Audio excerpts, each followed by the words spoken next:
ಬೆಳಗಿನ ಬೆಳಕು. ಅರಣ್ಯಕಾಂಡ 7ನೇ ಅಧ್ಯಾಯ 9ನೇ ವಾಕ್ಯ. ಕೇಹಾತ್ಯರು ಭಾಗ 14. ದೀಪಸ್ತಂಭ ಭಾಗ 2. ನಿನ್ನೆ ನಾವು ದೀಪಸ್ತಂಭದ ಬಗ್ಗೆ ವಿವರವಾಗಿ ನೋಡಿದ್ದೇವೆ. ಅದು ಏನಾಗಿತ್ತು, ಅದನ್ನು ಹೇಗೆ ನಿರ್ಮಿಸಲಾಯಿತು ಮತ್ತು ಕೇಹಾತ್ಯರು ಅದನ್ನು ಅರಣ್ಯದ ಮೂಲಕ ತಮ್ಮ ಹೆಗಲ ಮೇಲೆ ಹೊತ್ತುಕೊಂಡು ಹೋಗುವ ಮುನ್ನ ಯಾಜಕರು ಅದನ್ನು ನೀಲಿ ಬಟ್ಟೆಯಿಂದ ಮತ್ತು ಕಡಲ ಹಸುವಿನ ಚರ್ಮದಿಂದ ಹೇಗೆ ಮುಚ್ಚುತ್ತಿದ್ದರು ಎಂಬುದನ್ನು ತಿಳಿದುಕೊಂಡೆವು. ಇಂದು ನಾವು ಆ ದೀಪಸ್ತಂಭದ ಪ್ರತಿಯೊಂದು ಭಾಗವು ಏನನ್ನು ಸೂಚಿಸುತ್ತಿತ್ತು ಎಂಬುದನ್ನು ನೋಡೋಣ. ಒಡಂಬಡಿಕೆಯ ಮಂಜೂಷ ಮತ್ತು ಸನ್ನಿಧಿ ರೊಟ್ಟಿಯ ಮೇಜಿನಲ್ಲಿ ನಾವು ಕಂಡುಕೊಂಡಂತೆಯೇ ದೀಪಸ್ತಂಭದ ಪ್ರತಿಯೊಂದು ವೈಶಿಷ್ಟ್ಯವೂ ಸಹ ಮೆಸ್ಸಿಯನು ಬರುವುದಕ್ಕಿಂತ ಬಹುಕಾಲ ಮುಂಚೆಯೇ ಚಿನ್ನ, ಬೆಂಕಿ ಮತ್ತು ಎಣ್ಣೆಯ ಮೂಲಕ ಬಿಡಿಸಲಾದ ಆತನ ಒಂದು ವರ್ಣನೆ ಆಗಿತ್ತು. ಅದಕ್ಕಾಗಿಯೇ ಕೊಲೊಸ್ಸೆಯವರಿಗೆ 2ನೇ ಅಧ್ಯಾಯ 17ರಲ್ಲಿ ಪೌಲನು ಹೇಳುವಂತೆ, ಗೂಢಾರದ ವಸ್ತುಗಳನ್ನು ಕೇವಲ ನೆರಳಾಗಿವೆ ಮತ್ತು ಅದರ ನಿಜ ರೂಪದ ನೈಜತೆಯು ಕ್ರಿಸ್ತನಲ್ಲಿ ಕಂಡುಬರುತ್ತದೆ. ಈಗ ನಾವು ದೀಪಸ್ತಂಭದ ಕಡೆಗೆ ನೋಡಿ ಅದನ್ನು ಯಾವುದರ ನೆರಳಾಗಿತ್ತು ಎಂಬ ಅದರ ನಿಜಾಂಶವನ್ನು ಕಂಡುಕೊಳ್ಳೋಣ. ದೀಪಸ್ತಂಭವನ್ನು ಮಂಜೂಷ ಅಥವಾ ಸನ್ನಿಧಿ ರೊಟ್ಟಿಯ ಮೇಜಿನಂತೆ ಚಿನ್ನದ ಲೇಪನವಿರುವ ಮರದಿಂದ ಮಾಡಿರಲಿಲ್ಲ. ಅದರ ಬುಡದಿಂದ ಹಿಡಿದು ಪ್ರತಿಯೊಂದ ಕೊಂಬೆಯ ತುದಿಯವರೆಗೂ ಸಂಪೂರ್ಣವಾಗಿ ಘನವಾದ ಶುದ್ಧವಾದ ಚಿನ್ನದಿಂದಲೇ ಮಾಡಲಾಗಿತ್ತು. ಅದರ ಯಾವುದೇ ಒಂದು ಭಾಗವನ್ನು ಬೇರೆ ಯಾವುದೇ ವಸ್ತುವಿನಿಂದ ಮಾಡಿರಲಿಲ್ಲ. ಪ್ರತಿಯೊಂದು ಬಟ್ಟಲು, ಮೊಗ್ಗು, ಹೂವು, ಕೊಂಬೆ ಮತ್ತು ಅದರ ದಿಂಡಿನ ಪ್ರತಿಯೊಂದು ಭಾಗವೂ ಸಹ ಮೊದಲಿನಿಂದ ಕೊನೆಯವರೆಗೂ ಒಟ್ಟಿಗೆ ಬಡಿದು ಮಾಡಿದ ಶುದ್ಧ ಚಿನ್ನದ ಒಂದೇ ತುಂಡಾಗಿತ್ತು. ಅದರ ಒಳಗೆ ಯಾವುದೇ ಮರವಿರಲಿಲ್ಲ, ಕೆಳಗೆ ಅಗ್ಗದ ಲೋಹವಿರಲಿಲ್ಲ ಅಥವಾ ಕೀಳು ಮಟ್ಟದ ಯಾವುದೇ ವಸ್ತುವಿನ ಗುಪ್ತಾದ ಬುಡವೂ ಇರಲಿಲ್ಲ. ನೀವು ಹೊರಗಿನಿಂದ ಏನನ್ನು ನೋಡಿದ್ದೀರೋ ಅದು ಒಳಗು ಸಂಪೂರ್ಣವಾಗಿ ಅದೇ ಆಗಿತ್ತು. ಇದು ಕ್ರಿಸ್ತನ ದೈವಿಕ ಸ್ವಭಾವದ ಪೂರ್ಣತೆ ಮತ್ತು ಸಂಪೂರ್ಣತೆಯನ್ನು ಸೂಚಿಸುತ್ತದೆ. ಮೇಜು ಮತ್ತು ಮಂಜೂಷಗಳು ತಮ್ಮೊಳಗೆ ಚಿನ್ನದ ಜೊತೆಗೆ ಮರವನ್ನು ಹೊಂದಿದವು, ಅಂದರೆ ಮಾನವತ್ವ ಮತ್ತು ದೈವಿಕ ಸ್ವಭಾವಗಳು ಒಟ್ಟಿಗೆ ಇದ್ದವು. ಆದರೆ ದೀಪಸ್ತಂಭವು ಕೇವಲ ಚಿನ್ನದಿಂದ ಮಾತ್ರವೇ ಮಾಡಲ್ಪಟ್ಟಿತು. ದೀಪಸ್ತಂಭವು ಸಂಪೂರ್ಣವಾಗಿ ಕ್ರಿಸ್ತನು ತಂದ ಬೆಳಕಿನ ದೈವಿಕ ಮೂಲವನ್ನು ತೋರಿಸುತ್ತದೆ. ಯೋಹಾನ ಬರೆದ ಪತ್ರಿಕೆ 1ನೇ ಅಧ್ಯಾಯ 4ನೇ ವಾಕ್ಯ ಹೀಗೆ ಹೇಳುತ್ತದೆ, ಆತನಲ್ಲಿ ಜೀವವಿತ್ತು, ಆ ಜೀವವು ಮನುಷ್ಯರಿಗೆ ಬೆಳಕಾಗಿತ್ತು. ಆತನು ಒತ್ತಿದ ಬೆಳಕು ಕೇವಲ ದೈವಿಕ ಲೇಪನವನ್ನು ಹೊಂದಿದ ಮಾನವೀಯ ಬೆಳಕಾಗಿರಲಿಲ್ಲ, ಅದು ದೈವಿಕ ಜೀವವೇ ಆಗಿತ್ತು. ಶುದ್ಧವಾದ ಮತ್ತು ಯಾವುದೇ ಮಿಶ್ರಣವಿಲ್ಲದ ಆ ಜೀವವು ಆ ಲೋಕದಲ್ಲಿ ಬೆಳಗುತ್ತಿತ್ತು. ಕೊಲೊಸ್ಸೆಯವರಿಗೆ 2ನೇ ಅಧ್ಯಾಯ 9ನೇ ವಾಕ್ಯ ಹೇಳುವಂತೆ, ದೇವತ್ವದ ಸಂಪೂರ್ಣತೆಯು ಕ್ರಿಸ್ತನಲ್ಲಿ ಶರೀರ ರೂಪವಾಗಿ ವಾಸಿಸುತ್ತದೆ. ಸಂಪೂರ್ಣವಾಗಿ ಶುದ್ಧ ಚಿನ್ನದಿಂದ ಮಾಡಿದ ಆ ದೀಪಸ್ತಂಭವು ಕ್ರಿಸ್ತನ ಬೆಳಕು ಸಂಪೂರ್ಣವಾಗಿ ಮತ್ತು ಯಾವುದೇ ಮಿಶ್ರಣವಿಲ್ಲದ ದೈವಿಕ ಮೂಲದಿಂದ ಬರುತ್ತದೆ ಎಂದು ಸಾರುತ್ತದೆ. ದೀಪಸ್ತಂಭವನ್ನು 1 ತಲಾಂತು ಶುದ್ಧ ಚಿನ್ನದಿಂದ ಮಾಡಲಾಗಿತ್ತು, ಅಂದರೆ ಸರಿಸುಮಾರು 34 ಕಿಲೋಗ್ರಾಂ ಅಥವಾ 75 ಪೌಂಡ್ ತೂಕದ ಘನ ಚಿನ್ನ. ಇದು ಇಡೀ ಗೂಡಾರದಲ್ಲಿ ಅತ್ಯಂತ ದುಬಾರಿಯಾದ ವಸ್ತುವಾಗಿತ್ತು. ಬೇರೆ ಯಾವುದಕ್ಕೂ ಇಷ್ಟೊಂದು ವೆಚ್ಚವಾಗಿರಲಿಲ್ಲ. ಮತ್ತು ಆ ತೂಕದ ಪ್ರತಿಯೊಂದು ಗ್ರಾಮ್ ಅನ್ನು ಸಹ ಕೈಯಿಂದಲೇ ಬಡಿದು ಅದರ ಅಂತಿಮ ರೂಪಕ್ಕೆ ತರಲಾಗಿತ್ತು. ಕುಶಲಕರ್ಮಿಯು ಅದನ್ನು ಅಚ್ಚಿಗೆ ಸುರಿದು ಆಕಾರ ಬರುವಂತೆ ಬಿಡಲಿಲ್ಲ. ಆತನು ಅದನ್ನು ಸುತ್ತಿಗೆಯಿಂದ ಬಡಿದನು, ಒಡೆದು ಆಕಾರ ನೀಡಿ ಒತ್ತಿ ರೂಪಿಸಿದನು. ಕೊನೆಗೆ ಒಂದು ಚಿನ್ನದ ಮುದ್ದೆಯಿಂದ ದೇವರು ಮೋಶೆಗೆ ಪರ್ವತದ ಮೇಲೆ ತೋರಿಸಿದ ಸರಿಯಾದ ಆಕಾರವು ಹೊರಹೊಮ್ಮುವವರೆಗೂ ಆತನು ಕೆಲಸ ಮಾಡಿದನು. ಈ ತೂಕವು ತಂದೆಗೆ ಕ್ರಿಸ್ತನು ಎಷ್ಟು ಅಮೂಲ್ಯನಾಗಿದ್ದನು ಎಂಬುದನ್ನು ಸೂಚಿಸುತ್ತದೆ. ಆತನನ್ನು ಅಲ್ಪ ಬೆಲೆಯಲ್ಲಿ ಕಳುಹಿಸಲಿಲ್ಲ, ಆತನನ್ನು ಸುಲಭವಾಗಿ ನೀಡಲಿಲ್ಲ. ಯೋಹಾನ ಬರೆದ ಪತ್ರಿಕೆ 3ನೇ ಅಧ್ಯಾಯ 16ರಲ್ಲಿ ದೇವರು ತನ್ನ ಒಬ್ಬನೇ ಮಗನನ್ನು ಕೊಟ್ಟನು ಎಂದು ಹೇಳಲಾಗಿದೆ. ಆ ಕೊಟ್ಟನು ಎಂಬ ಪದವು ಒಂದು ದೊಡ್ಡ ತ್ಯಾಗದ ತೂಕವನ್ನು ಹೊಂದಿದೆ. ಯೆಶಾಯ ಬರೆದ ಪತ್ರಿಕೆ 53ನೇ ಅಧ್ಯಾಯ 10ರಲ್ಲಿ ಆತನನ್ನು ಜಜ್ಜುವುದಕ್ಕೆ ಯೆಹೋವನಿಗೆ ಇಷ್ಟವಾಯಿತು ಎಂದು ಹೇಳುತ್ತದೆ. ಯೆಹೋವನಿಗೆ ಇಷ್ಟವಾಗಿದ್ದು ಆತನ ಶ್ರಮವಲ್ಲ, ಬದಲಾಗಿ ಆ ಶ್ರಮದ ತಂದ ರಕ್ಷಣೆಯಾಗಿದೆ. ಆದರೆ ಅದಕ್ಕೆ ತೆತ್ತ ಬೆಲೆ ನಿಜವಾದದ್ದು.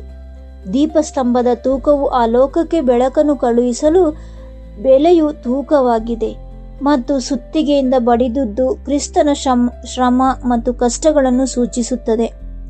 ಆತನು ಒಡೆಯಲ್ಪಟ್ಟನು, ಆತನು ಜಜ್ಜಲ್ಪಟ್ಟನು, ತಂದೆಗೆ ವಿನ್ಯಾಸಗೊಳಿಸಿದ ನಿಖರವಾದ ರೂಪಕ್ಕೆ ಬರುವಂತೆ ಆತನು ಶ್ರಮದ ಮೂಲಕ ಒತ್ತಲ್ಪಟ್ಟು ರೂಪಿಸಿದನು. ಇಬ್ರಿಯರಿಗೆ ಬರೆದ ಪತ್ರಿಕೆ 2ನೇ ಅಧ್ಯಾಯ 10ನೇ ವಾಕ್ಯದ ಪ್ರಕಾರ ರಕ್ಷಣೆಯ ನಾಯಕನನ್ನು ಶ್ರಮೆಗಳ ಮೂಲಕ ಪರಿಪೂರ್ಣನನ್ನಾಗಿ ಮಾಡುವುದು ದೇವರಿಗೆ ಸೂಕ್ತವಾಗಿತ್ತು. ಸುತ್ತಿಗೆಗೆ ಹೊಡೆತಗಳು ದೀಪಸ್ತಂಭಕ್ಕೆ ಆಕಾರ ನೀಡಿದವು. ಶ್ರಮೆಗಳು ರಕ್ಷಕನನ್ನು ರೂಪಿಸಿದವು. ದೀಪಸ್ತಂಭವು ಒಂದು ಗಟ್ಟಿಯಾದ ಬುಡದ ಮೇಲೆ ನಿಂತಿತ್ತು. ಅದು ಕೂಡ ಬಡಿದು ಮಾಡಿದ ಚಿನ್ನದಾಗಿತ್ತು ಮತ್ತು ಇಡೀ ದೀಪಸ್ತಂಭದೊಂದಿಗೆ ಒಂದೇ ತುಂಡಿನೊಳಗಿತ್ತು. ಆ ಬುಡವೇ ದೀಪಸ್ತಂಭಕ್ಕೆ ಸ್ಥಿರತೆಯನ್ನು ನೀಡುತ್ತಿತ್ತು.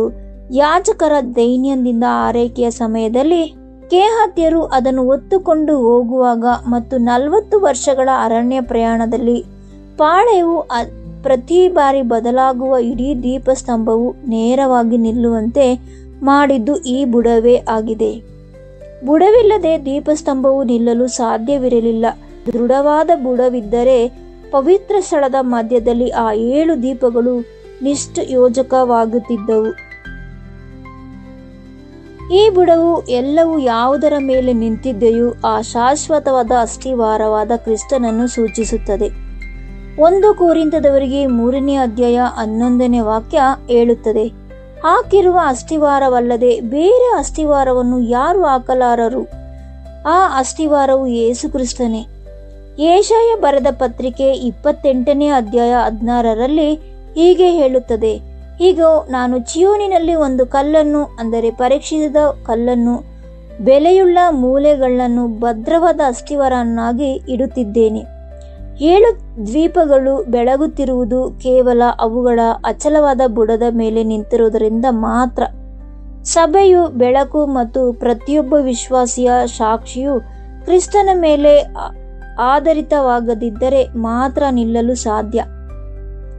ಆ ಬುಡವು ತೆಗೆದು ಹಾಕಿದರೆ ಎಲ್ಲವೂ ಬಿದ್ದು ಹೋಗುತ್ತದೆ. ಆದರೆ ಆ ಬುಡದ ಮೇಲೆ ನಿಂತರೆ ಯಾವುದು ಅದನ್ನು ಬೀಳಿಸಲು ಸಾಧ್ಯವಿಲ್ಲ. ಆ ಬುಡದಿಂದ ಮಧ್ಯದ ದಿಂಡು ಮೇಲಕ್ಕೆದ್ದಿತು. ಅದು ದೀಪಸ್ತಂಭದ ಕಾಂಡವಾಗಿದ್ದು ಅದರಿಂದಲೇ 6 ಕೊಂಬೆಗಳು ಹೊರಟಿದ್ದವು. ಆ ದಿಂಡೆ ಪ್ರತಿಯೊಂದು ಕೊಂಬೆಯ ಮೂಲವಾಗಿತ್ತು. ಕೊಂಬೆಗಳು ಒಂದರಿಂದ ಇನ್ನೊಂದು ಬೆಳೆಯಲಿಲ್ಲ ಅಥವಾ ನೇರವಾಗಿ ಬುಡದಿಂದಲೂ ಬರಲಿಲ್ಲ. ಅವೆಲ್ಲವುಗಳು ದಿಂಡಿನಿಂದಲೇ ಬಂದವು. ಆ ದಿಂಡಿಲ್ಲದೆ ಯಾವುದೇ ಕೊಂಬೆಗಳು ಇರುತ್ತಿರಲಿಲ್ಲ. ಆ ದಿಂಡಿಲ್ಲದೆ ದೀಪಗಳು ಇರುತ್ತಿರಲಿಲ್ಲ. ಆ ದಿಂಡಿಲ್ಲದೆ ಪವಿತ್ರ ಸ್ಥಳದಲ್ಲಿ ಯಾವುದೇ ಬೆಳಕು ಇರುತ್ತಿರಲಿಲ್ಲ. ಆ ದಿಂಡು ಇಡೀ ದೀಪಸ್ತಂಭದ ಅತ್ಯಂತ ಪ್ರಮುಖವಾದ ಭಾಗವಾಗಿತ್ತು. ಇದು ಇಡೀ ಗುಡಾರದಲ್ಲಿ ಕಂಡುಬರುವ ಕ್ರಿಸ್ತನ ಅತ್ಯಂತ ಸ್ಪಷ್ಟವಾದ ವರ್ಣನೆಗಳಲ್ಲಿ ಒಂದಾಗಿದೆ. ಯೋಹಾನ ಬರೆದ ಪತ್ರಿಕೆ 15ನೇ ಅಧ್ಯಾಯ 5ನೇ ವಾಕ್ಯ, ನಾನೇ ದ್ರಾಕ್ಷೆ ಗಿಡ, ನೀವು ಕೊಂಬೆಗಳು. ಯಾವನು ನನ್ನಲ್ಲಿ ನೆಲೆಗೊಂಡಿರುತ್ತಾನೋ ಮತ್ತು ನಾನು ಅವನಲ್ಲಿ ನೆಲೆಗೊಂಡಿರುತ್ತೇನೆ, ಅವನು ಬಹಳ ಫಲಗಳನ್ನು ಕೊಡುತ್ತಾನೆ. ಏಕೆಂದರೆ ನನ್ನನ್ನು ಬಿಟ್ಟು ನೀವು ಏನು ಮಾಡಲು ಶಕ್ತರಲ್ಲ. ಕ್ರಿಸ್ತನೇ ಆ ಮಧ್ಯದ ದಿಂಡು, ಸಭೆಯೇ ಅದರ ಕೊಂಬೆಗಳು. ಪ್ರತಿಯೊಂದು ವಿಶ್ವಾಸಿಯು ಜೀವವನ್ನು, ಸ್ಥಾನವನ್ನು ಮಾತ್ರ ಬೆಳಕನ್ನು ನೇರವಾಗಿ ಆತನಿಂದಲೇ ಪಡೆದುಕೊಳ್ಳುತ್ತಾನೆ. ಕೊಂಬೆಗಳು ದಿಂಡನ್ನು ಹಿಡಿದಿಟ್ಟುಕೊಂಡಿಲ್ಲ, ಬದಲಾಗಿ ದಿಂಡು ಕೊಂಬೆಗಳನ್ನು ಹಿಡಿದಿಟ್ಟುಕೊಂಡಿವೆ. ನಾವು ಕ್ರಿಸ್ತನನ್ನು ಬೆಂಬಲಿಸುತ್ತಿಲ್ಲ, ಆತನೇ ನಮ್ಮನ್ನು ಬೆಂಬಲಿಸುತ್ತಿದ್ದಾನೆ. ಮತ್ತು ದೀಪಸ್ತಂಭದ 6 ಕೊಂಬೆಗಳು ಹೇಗೆ ಒಂದೇ ದಿಂಡಿನಿಂದ ಬಂದು ಒಟ್ಟಿಗೆ ಒಂದೇ ಜೊತೆಗೂಡಿ ಬೆಳಕನ್ನು ನೀಡಿದವೋ, ಹಾಗೆಯೇ ಎಲ್ಲ ವಿಶ್ವಾಸಿಗಳು ಒಬ್ಬನೇ ಕ್ರಿಸ್ತನಿಂದ ಬಂದು ಆ ಲೋಕಕ್ಕೆ ಬೆಳಕಿನ ಒಂದೇ ಸಾಕ್ಷಿಯನ್ನು ನೀಡುತ್ತಾರೆ. ನಾವು ಈಗ ಚಿನ್ನ, ತೂಕ, ಬುಡ ಮತ್ತು ಮಧ್ಯದ ದಿಂಡನ್ನು ನೋಡಿದ್ದೇವೆ. ಆಗಲೇ ದೀಪಸ್ತಂಭವು ಅತ್ಯಂತ ನಿಖರವಾಗಿ ಕ್ರಿಸ್ತನ ಬಗ್ಗೆ ಸಾರುತ್ತಿದೆ. ಆದರೆ ನಾವು ಇನ್ನೂ ಕೊಂಬೆಗಳು, ಪ್ರತಿಯೊಂದರ ಮೇಲಿರುವ 3 ಹಂತದ ಬಾದಾಮಿ ಹೂಗಳು, ಎತ್ತಿ, ಎಣ್ಣೆ, ಬೆಂಕಿ ಮತ್ತು ಪವಿತ್ರ ಸ್ಥಳಗಳಲ್ಲಿ ಬೆಳಗುತ್ತಿರುವ ಬೆಳಕಿನ ಬಗ್ಗೆ ತಿಳಿದುಕೊಳ್ಳಬೇಕಾಗಿದೆ. ಇವುಗಳಲ್ಲಿ ಪ್ರತಿಯೊಂದು ತನ್ನದೇ ಆದ ಸಂದೇಶವಿದೆ ಮತ್ತು ಇವೆಲ್ಲವೂ ಒಟ್ಟಾಗಿ ಆ ಚಿತ್ರಣವನ್ನು ಪೂರ್ಣಗೊಳಿಸುತ್ತವೆ. ನಾವು ಇವುಗಳನ್ನು ನಾಳೆ ಅಧ್ಯಯನ ಮಾಡೋಣ. ಸದ್ಯಕ್ಕೆ ಇದು ನಮ್ಮ ಮನಸ್ಸಿನಲ್ಲಿ ನೆಲೆಸಲಿ. ದೀಪಸ್ತಂಭವು ಕೇವಲ ಒಂದು ಪೀಠೋಪಕರಣವಾಗಲಿಲ್ಲ, ಅದು ಒಂದೇ ದಿನ ನಾನೇ ಲೋಕಕ್ಕೆ ಬೆಳಕು ಎಂದು ಹೇಳಲಿರುವ ಆತನ ವರ್ಣನೆಯಾಗಿದೆ. ಪ್ರಾರ್ಥನೆ. ಯೆಹೋವನೇ, ನಿನ್ನ ವಾಕ್ಯವು ನನ್ನ ಪಾದಗಳಿಗೆ ದೀಪವೂ ನನ್ನ ಹಾದಿಗೆ ಬೆಳಕೂ ಆಗಿದೆ. ನೀನು ನಿನ್ನ ಜನರನ್ನು ಕತ್ತಲೆಯಲ್ಲಿ ಬಿಡಲಿಲ್ಲ. ನೀನು ನಿನ್ನ ಆಲಯದ ಮಧ್ಯದಲ್ಲಿ ಶುದ್ಧ ಚಿನ್ನದ ದೀಪಸ್ತಂಭವನ್ನು ಇಟ್ಟು ಅದನ್ನು ಉರಿಯುವ ಬೆಳಕಿನಿಂದ ತುಂಬಿಸಿದ್ದಿ. ಒಂದು ದಿನ ನಾವು ನಿನ್ನ ಕುಮಾರನನ್ನು ಯಾರೆಂದು ಅರ್ಥ ಮಾಡಿಕೊಳ್ಳಲಾಗಲಿಲ್ಲ. ನೀನು ಇದನ್ನು ಮಾಡಿದ್ದಿ. ಈ ಬೆಳಕಿಗಾಗಿ ಕೊಟ್ಟ ಮಹತ್ವವಾದ ಬೆಲೆಗಾಗಿ ನಾವು ನಿನಗೆ ವಂದಿಸುತ್ತೇವೆ. ಅದನ್ನು ಅಲ್ಪ ಬೆಲೆಯಾಗಿ ಕಳುಹಿಸಲಿಲ್ಲ. ದೀಪಸ್ತಂಭಕ್ಕೆ ಬಿದ್ದ ಪ್ರತಿಯೊಂದು ಸುತ್ತಿಗೆಯೂ ಹೊಡೆತವು ರಕ್ಷಕನನ್ನು ರೂಪಿಸಿದ ಶ್ರಮೆಗಳನ್ನು ಸೂಚಿಸುತ್ತದೆ. ಆತನೇ ನಮ್ಮ ಬುಡವಾಗಿದ್ದಕ್ಕಾಗಿ ನಾವು ನಿನಗೆ ವಂದಿಸುತ್ತೇವೆ. ನಾವು ನಮ್ಮ ಸ್ವಂತ ಶಕ್ತಿಯ ಮೇಲೆ ಅಥವಾ ನಮ್ಮ ಸ್ವಂತ ಜ್ಞಾನದ ಮೇಲೆ ನಿಂತಿಲ್ಲ, ಬದಲಾಗಿ ಅಲುಗಾಡದ ಅಸ್ತಿವಾರದ ಮೇಲೆ ನಿಂತಿದ್ದೇವೆ ಮತ್ತು ಆತನೇ ನಮ್ಮ ದಿಂಡಾಗಿದ್ದಕ್ಕಾಗಿ ನಿನಗೆ ವಂದನೆಗಳು. ನಾವು ನಮ್ಮ ಸ್ವಂತ ಶಕ್ತಿಯಿಂದ ಬೆಳಕನ್ನು ಉತ್ಪಾದಿಸುತ್ತಿಲ್ಲ, ಬದಲಾಗಿ ಆತನ ಜೀವದಿಂದ ಎಲ್ಲವನ್ನು ಪಡೆದುಕೊಳ್ಳುತ್ತಿದ್ದೇವೆ. ಇದು ಈ ದಿಂಡಿನಲ್ಲಿ ನೆಲೆಸಿರಲು ಸಹಾಯ ಮಾಡು. ಯಾವಾತನಿಂದ ಎಲ್ಲ ಬೆಳಕು ಹರಿಯುತ್ತದೆಯೋ ಆತನೊಂದಿಗೆ ಸದಾ ಸಂಪರ್ಕದಲ್ಲಿರಲು ನಮಗೆ ಸಹಾಯ ಮಾಡು. ಕ್ರಿಸ್ತನ ಹೆಸರಿನಲ್ಲಿ ಬೇಡಿ ಹೊಂದುತ್ತೇವೆ ನಮ್ಮ ಪರಮ ತಂದೆಯೇ, ಆಮೇನ್.